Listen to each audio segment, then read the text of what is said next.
सभी को जय श्री कृष्णा, राधे राधे। तो वरुथनी एकादशी की बहुत बहुत शुभकामनाएं। आज सुनेंगे वरुथनी एकादशी की व्रत कथा। वरुथनी एकादशी का व्रत 24 अप्रैल गुरुवार को पड़ रहा है, जिसकी वजह से बहुत ही अच्छा संयोग पड़ रहा है, क्योंकि गुरुवार भी भगवान विष्णु का ही वार होता है। उस दिन भगवान विष्णु की ही पूजा की जाती है और एकादशी में भी भगवान विष्णु की ही पूजा की जाती है। तो दोनों संयोग बहुत ही अच्छे बन रहे हैं। ऐसे में यह दिन अत्यंत ही फलदायी भी है। जो व्यक्ति वरुथनी एकादशी का व्रत रखकर भगवान श्री हरि के वराह स्वरूप की पूजा करता है, वह सदैव निर्भय रहता है। उसे किसी भी प्रकार का कोई भय नहीं रहता। उसे 10,000 वर्ष तक तप करने का फल इस एकमात्र व्रत को कर लेने से ही प्राप्त हो जाता है। पाप मिटते हैं और वह मृत्यु के बाद मोक्ष को प्राप्त हो जाता है। इतना पुण्यकारी, इतना फलदायी ये व्रत है, और खासकर ये जो संयोग बन गया उसकी वजह से बहुत ही अच्छा बना। इसी वजह से ये अधिक पुण्यकारी है। वैसे दोनों ही व्रत बहुत ही फलदायी होते हैं, चाहे वो गुरुवार का हो और एकादशी का तो व्रत है ही, महाव्रत के नाम से जाना जाता है। महाव्रत ही इसको कहा जाता है। एकादशी का व्रत बहुत ही फलदायी होता है। तो एकादशी का जो व्रत है, ये जो वरुथनी एकादशी है, इस एकादशी व्रत की अब कथा सुनिए। तो पौराणिक कथा के अनुसार आप सुनेंगे कि एक समय राजा मांधाता का राज्य नर्मदा नदी के तट पर बसा था। वे धर्मात्मा राजा थे।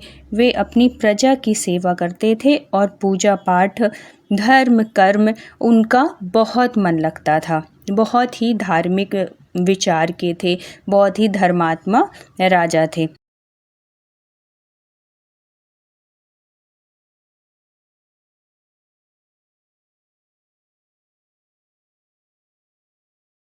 वर्षों तक राज्य करने के बाद वो जो राजा थे, वो जंगल में तपस्या करने के लिए गए। वो तपस्या में काफ़ी समय तक लीन रहे। एक दिन एक भालू वहाँ पर आया और राजा मांधाता पर हमला कर दिया। इस हमले में भालू ने राजा मांधाता के पैर को पकड़ लिया और घसीटने लगा। उन्होंने कोई जवाब नहीं दिया। वो अपनी तपस्या में लीन रहे। वो भगवान के तप में ही लगे रहे। उन्होंने अपने प्रभु श्री हरि को मन ही मन स्मरण किया और जीवन रक्षा के लिए प्रार्थना की। इतने समय में भालू उनको जंगल के अंदर लेकर चला गया था। तभी भगवान विष्णु प्रकट हुए और उन्होंने उस भालू का वध कर दिया और राजा मांधाता के प्राण बचाए। तो भालू के हमले में राजा मांधाता जो थे, उनका पैर बहुत खराब हो गया था।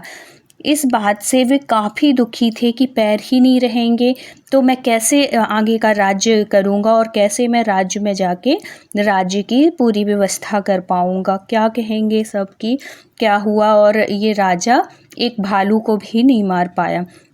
ये सब चिंता में वो थे।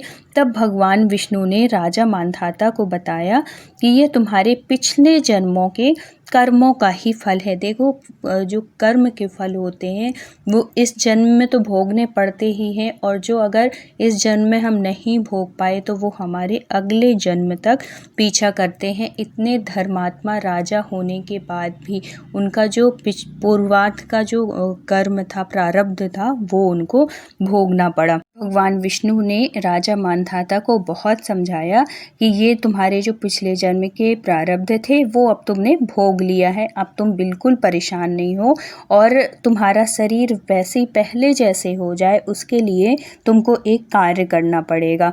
तब उन्होंने पूछा कि क्या कार्य करना पड़ेगा प्रभु मुझे। तब उन्होंने बताया कि वैशाख महीने के कृष्ण पक्ष में जो एकादशी आए तो उस दिन मथुरा में भगवान वराह की पूजा विधि पूर्वक करना। उस व्रत और पूजन के प्रभाव से एक नया शरीर प्राप्त होगा। जैसे अभी तुम ओहो शक्तिशाली, वीर, सुंदर, सब कुछ, उससे भी कहीं अच्छा तुमको एक नया शरीर की प्राप्ति होगी। अब श्री हरि की ये बात सुनकर राजा मांधाता खुश हो गए। वे प्रभु की आज्ञा पाकर वैशाख कृष्ण एकादशी यानी वरूथनी एकादशी को मथुरा पहुंच गए। उन्होंने वरूथनी एकादशी का व्रत रखा और भगवान वराह की विधि पूर्वक पूजा की।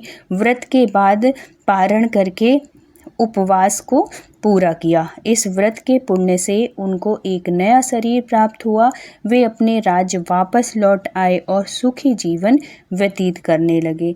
जब उनकी मृत्यु हुई तो उनको स्वर्ग की प्राप्ति हुई, उनको सद्गति मिली। ऐसी ही जो भी व्यक्ति वरूथनी एकादशी का व्रत विधि विधान से करता है और वरूथनी एकादशी की व्रत कथा सुनता है या पढ़ता है, उस पर प्रभु हरि की कृपा होती है, उसके पाप मिटते हैं और वह मोक्ष पा जाता है, वह भयहीन हो जाता है।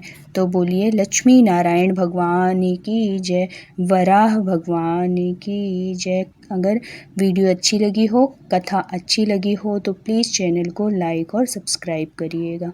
राधे राधे।